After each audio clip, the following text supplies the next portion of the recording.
نشست بزرگ مردمی به منظور ارائه فعالیت‌های انجام شده از سوی شاروالی شهر مزار شریف در ربع دوم سال جاری 1403 هجری شمسی با حضور داشته مقامات ارشد دولتی برگزار گردید.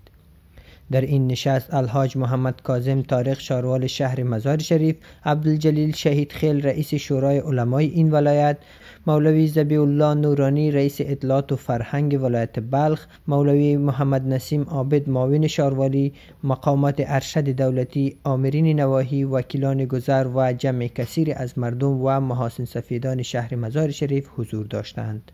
در نخست الحاج محمد کاظم طارق شاروال شهر مزار شریف ضمن خوشامدگویی برای حاضرین حسابدهی از کارکردهای دولتی را یک اصل در نظام اسلامی خواند و آن را در راستای ارتقای کیفیت کاری بسیار مهم دانست. وی از تمام شهروندان شهر مزار شریف خواست تا با ارائه پیشنهادها و انتقادات خود در گسترش فعالیت‌های این ریاست همکاری همه‌جانبه نمایند. مجلس امروزی ما به این نسبت است، چیزی که از شما پول را به دست می آوریم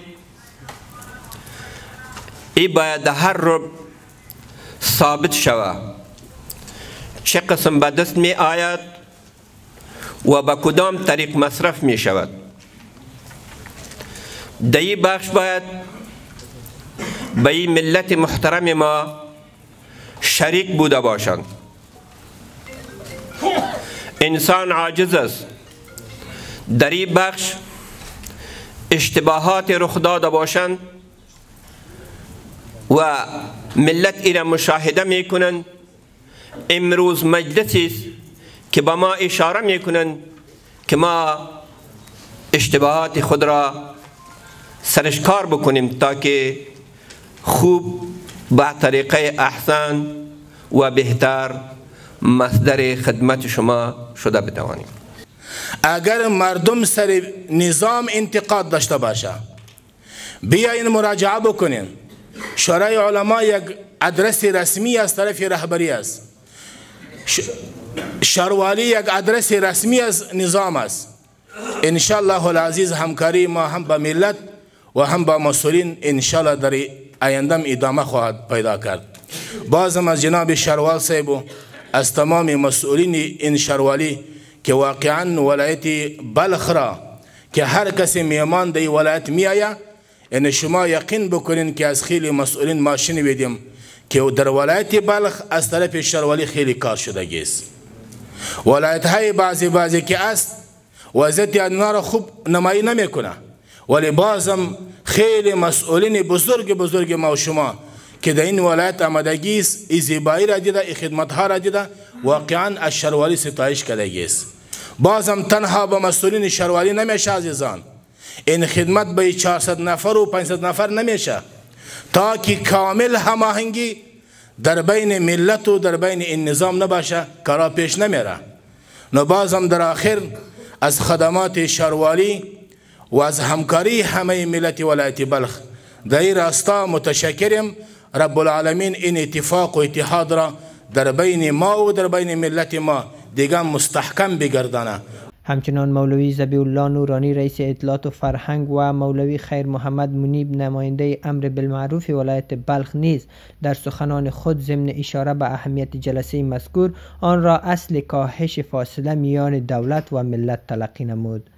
آنها از کارکردهای ریاست شاروالی مزار شریف در راستای پاکی و صفایی شهر ابراز قدردانی نمودند. همراه شاروالی همکار و کمک باشین.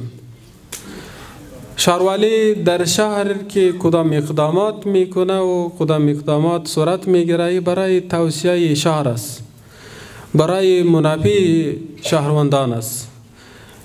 کاری که میشه، سرکاری که ایجاد میشه، سرکاری که توسعه پیدا میکنه، شهری که زیبا و کلان و توسعه و بالاخره با یک شکل خوب تنظیم میشه، در این حتما منافع تمام مردم کشور ما و شماست.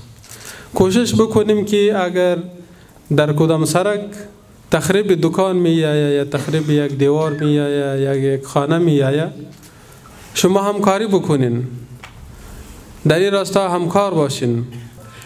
همه مسئولین باید انتقاد پذیر باشه. انتقاد چیزی است که جامعه را اصلاح می سازد.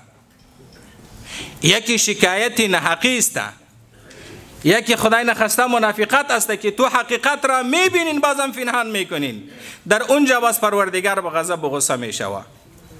انتقاد چیزی است که ما باید انتقاد پذیر باشیم. شهروال صاحب محترمی ما که نماینده امارت اسلامی است، او هم باید انتقاد پذیر باشه. در هر ارگانی که باشه او باید انتقاد پذیر باشه. ای که ما و شما الحمدلله در هر مسجد موسفید داریم، کمیسیون داریم، مردمای خوبی را داریم.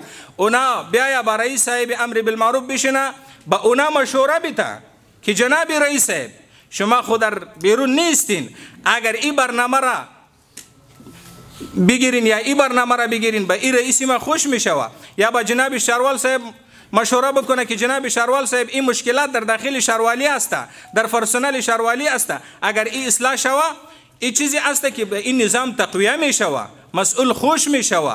همه ما الحمدلله انتقاد پذیر هستیم و انتقاد پذیر باید باشیم. بعداً مطابق آجندای نشست تمام مسئولین مربوطه گزارش کارکردهای یک ربع خود را به طور مفصل برای حاضرین در مجلس ارائه کرده و خواهان همکاری های هرچی بیشتر مردم در حفظ و مراقبت پروژه های انکشافی، توجه به پاکی و صفایی شهر و مراعات نمودن فرهنگ شهرنشینی گردیدند. و پروژه هایی که در سال 14 یعنی سال روان ما در پلان داریم، در کل 43 پروژه می باشه که بعضی پروژه هایی که کارشان آغاز گردیده و بعضیشان که کارشان پیشرفت صورت گرفته همراهتان شریک می سازیم. اول پروژه هایی که در ربع دوم سال مالی تکمیل و یا هم آغاز شده قرار ذیل است: اعمار تعمیر ناحیه 12 که در شرق شهر مزار شریف در 2 طبقه با بودجه نزدیک به 9 میلیون افغانی با شرکت ساختمانی مسکن عظیمی قرارداد شده. انشالله 85% کارشان چی شده به اتمام رسانده. دوم، اعمار تعمیر ناحیه 11 در 2 طبقه در شرق شهر مزار شریف با بودجه نزدیک به 9 میلیون افغانی قرارداد شده که کار آن 95% به اتمام رسیده و انشالله به زودی به بهره برداری سپرده خواهد شد. سوم، ایجاد پیاده‌روها یا سرعتگیری‌هایی که در 5 محل که اگر ما مثال داریم: لیسه سلطان غیاث الدین، چوک جهاد، لیسه فاطمه بلخی، سیدکان و همچنان چاره سیدآباد 5 سرعتگیر یا جمپ یا پیاده‌رو چی کده اعمار نمودم. چهارم، آغاز کانکریت ریزی عقب بلند منزل‌ها کارته نوشاد که 10% کار آن پیشرفت نموده که طول این سرک 590 متر و عرض آن 8 متر که بودجه آن بیشتر از 6 میلیون و در 80 روز کاری انشالله کار ازی به اتمام میرسه. پنجم، پروژه کانکریت ریزی عقب بلند منزل‌ها پروژه واقع پروژه ایم مربوط ناحیه 7 شهر مزار شریف. این سرک با طول 1200 متر و عرض 10 متر با بودجه 17 میلیون و 986 هزار افغانی آغاز گردیده که 25% کار از این پروژه به پیش رفتن. در سال مالی 1403 مجموع عواید پیش بینی شده ثابت 857 میلیون و 705 هزار و 471 افغانی بود و همچنین عواید پیش بینی شده غیر ثابت مبلغ 298 میلیون و 656 هزار و 117 افغانی بود که مجموع عواید پیش بینی شده برای سال مالی 1403 مبلغ 1 میلیارد و 155 میلیون و 710 هزار و 588 افغانی میشه. همچنین بودجه منظور شده عادی برای سال مالی 1403 209 میلیون و 900 هزار افغانی و بودجه منظور شده انکشافی هم 972 میلیون و 113 هزار و 556 افغانی میشه که جمع بودجه عادی و انکشافی برای سال مالی 1403 مبلغ 1 میلیارد و 182 هزار و 1 میلیارد و 182 میلیون و 13 هزار و 556 افغانی میشه. شهروالی مزار شریف در ربع دوم سال مالی 1403 توانست که از سرجمع عواید پیش بینی شده ثابت خود 116 میلیون و 193 هزار و 617 افغانی جمع آوری بکنه و همچنین از سرجمع عواید پیش بینی شده غیر ثابت خود توانست که 101 میلیون و 496 هزار و 797 افغانی را جمع آوری بکنه که مجموع عواید جمع‌آوری شده در ربع دوم سال مالی 1403 مبلغ 217,690,414 افغانی میشه.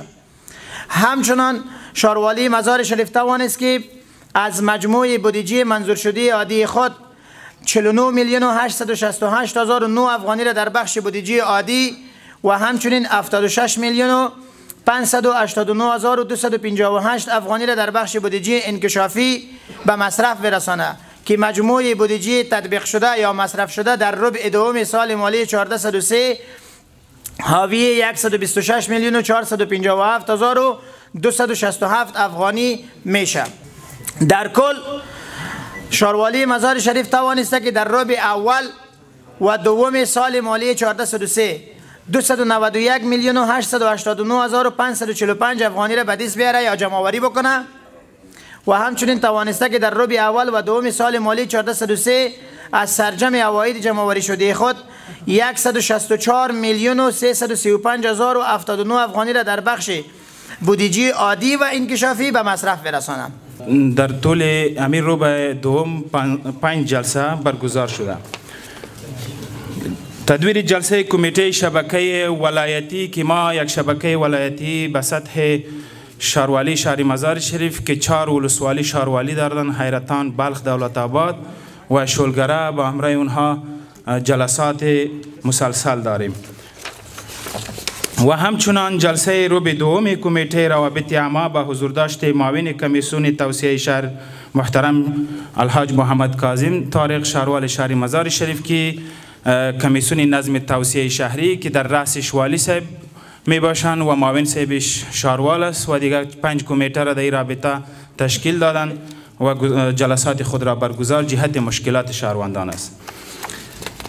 و تدویر جلسات ربع دوم کمیسیون نظم و توسعه شهری که در اینجا خود معاون صاحب محترم ولایت بلخ در این کمیسیون جلسه داشتند جهت مشکلات مردم.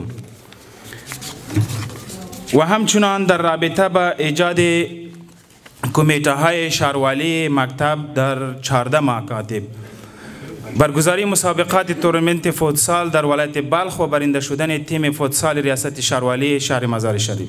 در اخیر نیز حاضرین در مجلس روی خدمات انجام شده از سوی شاروالی مزار شریف و مشکلات موجود در مناطق خود صحبت کردند که از سوی الحاج محمد کاظم طارق شاروال شهر مزار شریف و مسئولین مربوطه جوابهای قانع کننده ارائه گردید.